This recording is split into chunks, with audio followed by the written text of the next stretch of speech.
निमित्तानं कालपासून एक विचाराचा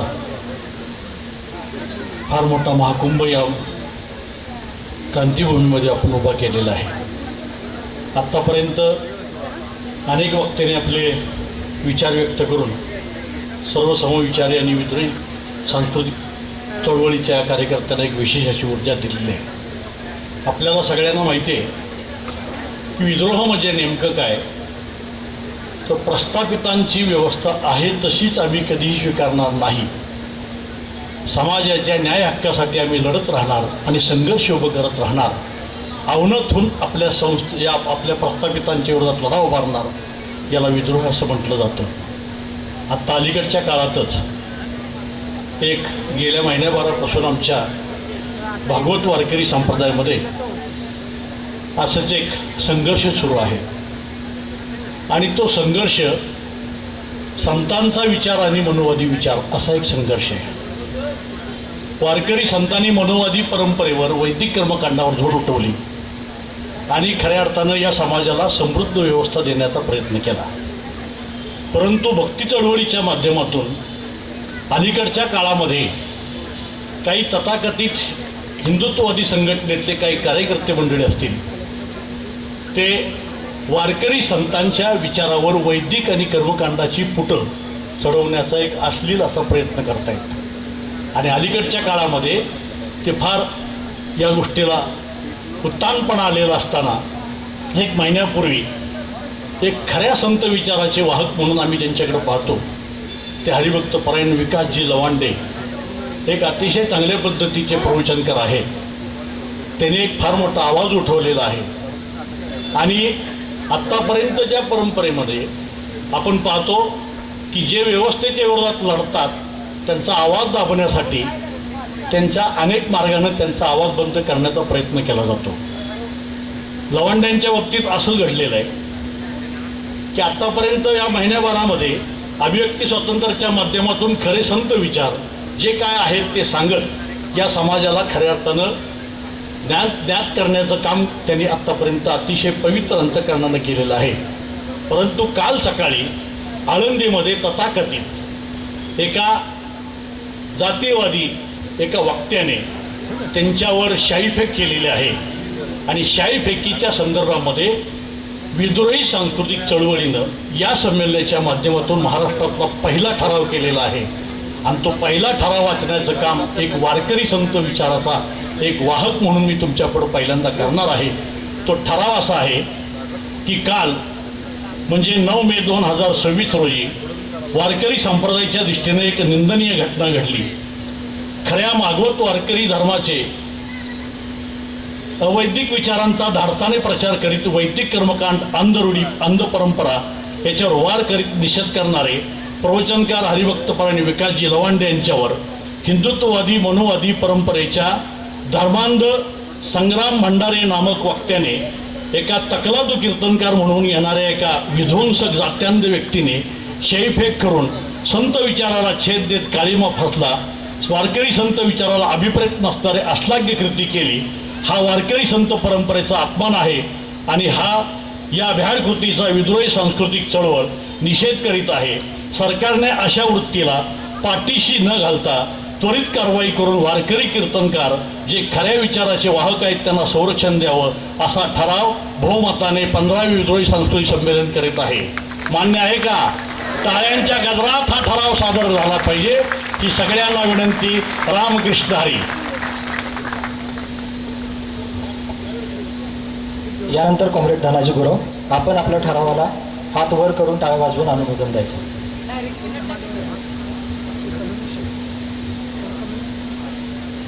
आपण आता साहित्य संमेलनाच्या समारोपाकडे चाललेलो आहोत आणि महाराष्ट्रातून आलेल्या सर्व सहकार्यांना परत जायचं आहे. त्याच्या अगोदर किरण माने शो बघायचा आहे. मी ठराव मांडणार आहे, पण आता जसा ठराव मांडला तसा आणखीन एक ठराव तुमच्या समोर मी मांडणार आहे की पानसरे अण्णांनी लिहिलेलं जे शिवाजी कोण होता पुस्तक त्याचे प्रकाशक प्रकाश आंबी इकडे हो. प्रकाश सोबत प्रशांत सोबत काय घडलं हे तुम्हा सगळ्यांना माहिती आहे ना? माहिती आहे. आपण सगळेजण प्रशांतच्या पाठीशी ठामपणे उभे आहोत असं म्हणायचं का? प्रशांत, आम्ही सगळे तुझ्या सोबत आहे, तुम्ही चिंता करायची गरज नाही. अण्णांचं काम तुम्ही चालू ठेवा. विद्रोही सांस्कृतिक चळवळ आणि सगळे कार्यकर्ते तुमच्या सोबत आहेत. असेच आणखीन काही ठराव मी तुमच्या समोर मांडणार आहे. दरम्यानच्या काळामध्ये मला संयोजन समितीतले आमचे सगळे सहकारी आणि विशेषतः तरुण हे स्टेजवर यावेत अशी मी अपेक्षा व्यक्त करतो आणि मी ठराव वाचन करतो. आपण सगळ्यांनी त्या ठरावांना पाठिंबा द्यावा अशी अपेक्षा आहे. ज्या शहरामध्ये आपण हे साहित्य संमेलन घेतो आहोत त्या शहरामध्येच अजिंक्य तारा नावाचा जो किल्ला आहे उजव्या बाजूला, जो शेवटपर्यंत अजिंक्य राहिला आणि राजधानी होता, त्या किल्ल्यावर अजिंक्य ताऱ्यावर शाहू महाराज थोरले आणि महाराणी ताराबाई यांचा भव्य पुतळा व मोठे स्मारक व्हावे असा ठराव विद्रोही सांस्कृतिक चळवळीचे संमेलन करत आहे. कोणत्याही किल्ल्याच्या बाबतीमध्ये किल्ल्याची दगडी रचना सोबतच किल्ल्याच्या इतिहासाला महत्त्व द्यावे. किल्ले संवर्धन हे जे आता सुरू आहे त्या किल्ले संवर्धनामध्ये फक्त भिंती आणि दगडामध्ये किल्ले नसतात, त्या प्रत्येक किल्ल्याचा एक महत्त्वाचा इतिहास आहे.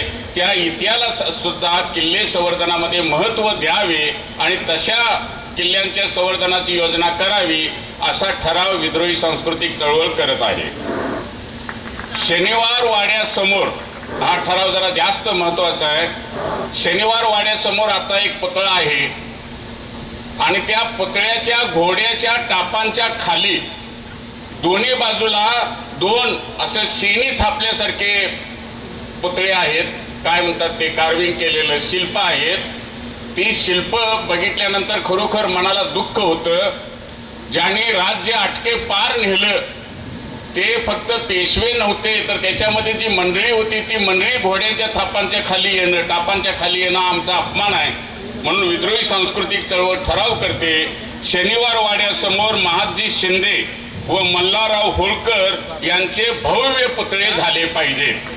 घोड्यांच्या टापांच्या खाली आमची माणसं कशासाठी असा प्रश्न आम्हाला पडलेला आहे. त्याच शनिवार वाड्यामध्ये छत्रपती संभाजी महाराज यांचे पुत्र शाहू महाराजांचा सिंहासनाधीष्ट पुतळा उभा केला पाहिजे. कारण शनिवार वाड्यावर राज्य पेशव्यांचं नव्हतं, पेशवे हे छत्रपतींच्या कारभाराखाली होते. त्यामुळे शनिवार वाड्यामध्ये सुद्धा छत्रपतीचा पुतळा झाला पाहिजे असा ठराव आम्ही आज या संमेलनामध्ये करीत आहोत. छत्रपती शाहू महाराज की छत्रपती सातारा हे शहर या देशामध्ये आणि जगामध्ये साताऱ्याच्या प्रति सरकारबद्दल प्रसिद्ध आहे. पण सातारा शहरामध्ये प्रति सरकारचं कोणत्याही प्रकारचं, नाना पाटलांचं नाव कुठल्या तरी दवाखान्याला द्यायचं आणि एक मशाल उभा केली म्हणजे होत नाही. सातारा शहरामध्ये प्रति सरकारचं भव्य स्मारक उभा राहिलं पाहिजे असा ठराव आम्ही करत आहोत.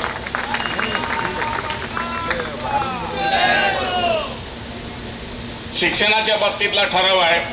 शिक्षणावर राष्ट्रीय उत्पन्नाच्या 6% खर्च करावा. सर्व शिक्षण सर्वांना समान आणि मोफत असावे. एकही मराठी सरकारी शाळा कोणत्याही कारणास्तव बंद करता कामा नये असा ठराव हे संमेलन करीत आहे. पुढचा ठराव आहे पंढरपूरच्या बाबतीमध्ये. पंढरपुरातील श्री विठ्ठलाच्या महापूजेतील पुरुष सूक्त बंद करून वारकरी संतांच्या अभंगांच्या आधारे महापूजा करावी, म्हणजे बडव्यांचा तिथून नायनाट होईल. म्हणून आम्ही हा ठराव करत आहोत. महाराष्ट्र सरकारच्या कल्याणकारी योजनामुळे एसटीला झालेला 10,000 कोटींचा संकलित तोटा भरून काढून आवश्यक निधी एसटीला देऊन एसटी आधुनिक करून पूर्व पदावर आणावी असा एसटी संवर्धनाचा ठराव आम्ही करत आहोत. छत्रपती संभाजी महाराजांच्या बदनामीबद्दल विश्वास पाटील आणि राम गणेश गडकरी आणि त्यांच्या परंपरेचा आम्ही सगळेजण निषेध करतो. छत्रपती शिवाजी महाराज, छत्रपती संभाजी महाराज यांच्यावरील बदनामीकारक लिखाण पुराव्याच्या आधारे दुरुस्त करावे अथवा महाराष्ट्र सरकारने अशा साहित्यावर बंदी घालावी असा ठराव आम्ही करत आहोत. भीमाबाई स्मारक व डॉक्टर बाबासाहेब आंबेडकरांचे साताऱ्यातील राहते घर यामध्ये सरकारने लक्ष घालून लवकरात लवकर स्मारक पूर्णत्वास न्यावे. ठीक आहे.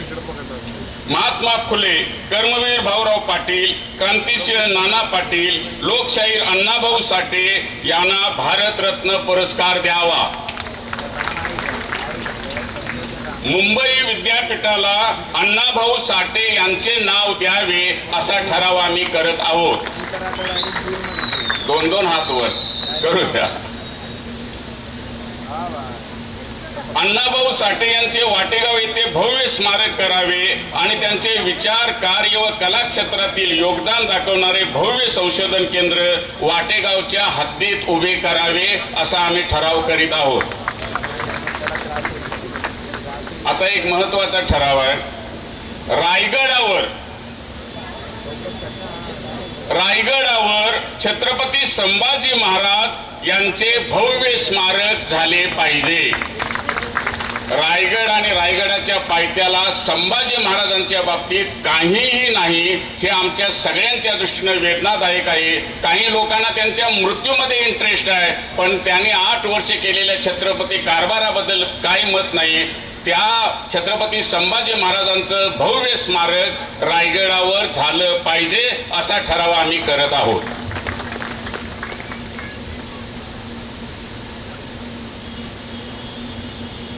आदिवासींना वनवासी किंवा जनजाती म्हणून उल्लेख करणे हे अनैतिहासिक तसेच समाजशास्त्रीय दृष्ट्या चुकीचे आणि बदनामीकारक आहे. आदिवासींना आदिवासीच म्हणावे. तसेच जनगणना करताना आदिवासी चळवळीच्या मागणीप्रमाणे आदिवासी धर्म कोड निर्माण करून तशी नोंदणी जनगणनेमध्ये करण्यात यावी असा ठराव आम्ही करत आहोत. आता जी जनगणना चालू आहे ती सर्व जनगणना जातवार झाली पाहिजे असा ठराव हे संमेलन करीत आहे. बेळगावसह सर्व मराठी मुलूक महाराष्ट्राला जोडला जावा असा ठराव विद्रोही सांस्कृतिक चळवळ करत आहे.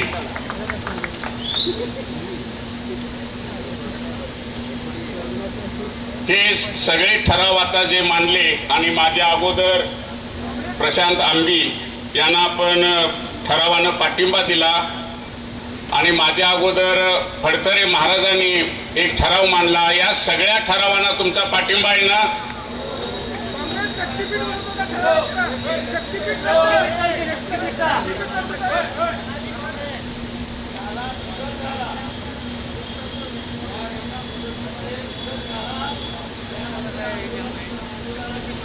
सूचना असे आलेले आहे. डॉक्टर भारत पाटणकरांनी सूचना अशी केलेली आहे की ह्या सगळ्या ठरावांना अंमलबजावणीसाठी मुदत घालावी आणि त्या मुदतीत जर शासनानं हालचाल केली नाही तर मग आपण सगळ्यांनी मिळून आंदोलनाच्या मार्गाने जावावं. विद्रोही सांस्कृतिक चळवळीचे बरेच कार्यकर्ते शेतकऱ्यांच्या बाजूने उभे आहेत, लढत आहेत. याचा अनुभव तुम्ही घेतलेला आहे. काही देशासमोर गरज नसताना महाराष्ट्राच्या मुख्यमंत्र्यांनी शक्तीपीठ नावाचा एक मार्ग लादलेला आहे शेतकऱ्यांच्यावर. महाराष्ट्राला त्या रस्त्याची गरज नाही. रस्ते बांधण्यासाठी सरकारकडे पैसे नसताना कर्ज काढून रस्ते बांधायचे आणि 2 लोकांचं भलं करायचं यासाठीचा हा मार्ग आहे. तो मार्ग रद्द करावा असा आपण ठराव करावा असा आग्रह काही कार्यकर्त्यांनी. सगळ्यांचा पाठिंबा आहे. शक्तीपीठ रद्द करा, रद्द करा.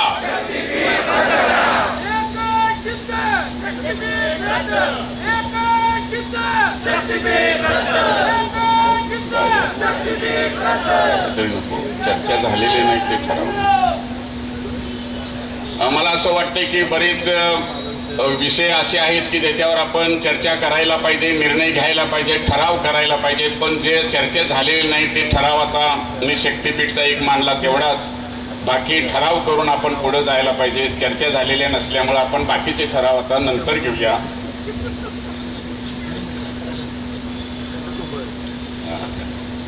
हल्ला बोलचे जे कलाकार आलेले आहेत त्यांनी सुद्धा मंचावर यावं, त्यांचा सत्कार घ्यायचा आहे. आले काय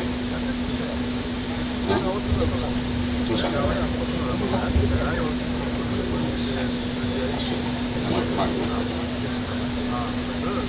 मी आभार घेऊ का? सत्कार घेऊ का?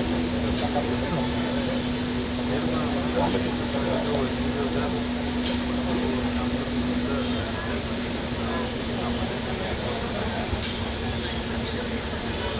आपण 2 दिवस या परिसरामध्ये आहोत आणि तुम्हाला कुठल्याही गोष्टीची कमतरता भासली नाही. पाणी उपलब्ध आहे, जेवण चांगलं होतं ना, राहण्याची व्यवस्था तुमच्या मनात आहे तशी नसली तरी चांगली झाली ना. एकंदरीत मला असं वाटतंय की आपण सगळ्यांनी जी स्थानिक संयोजन समिती आहे ज्याच्यामध्ये तरुण मुलं रात्रंदिवस गेले 2 महिने धडपडतायत, काम करतायत, त्या सगळ्यांचं एक वेळेला टाळ्या वाजवून अभिनंदन करूया.